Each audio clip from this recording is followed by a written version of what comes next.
الريل استيت في مصر. صباح الخير يا فندم، يا رب تكون بخير. يا رب. احلى كوبايه شاي. شاي ده شاي أنا إيه يا معايا ابني على عطش. الصبح روح كده؟ هات لي مانجا.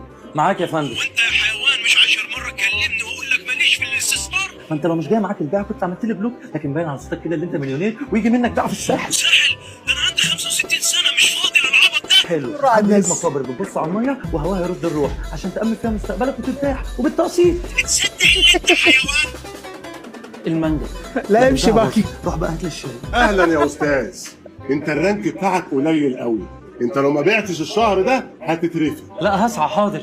خليك زي شاهي لسه واخده كوميشن 250,000 جنيه. شاهي عشان هو في زي شاي؟ لازم تبيع. انا هبيع ازاي؟ انا ماليش فيه، انت لازم تبيع. بالله عليك ايه ده؟ 2 ايفون؟ ده لسه ما غيرتش الصابونه اللي معايا.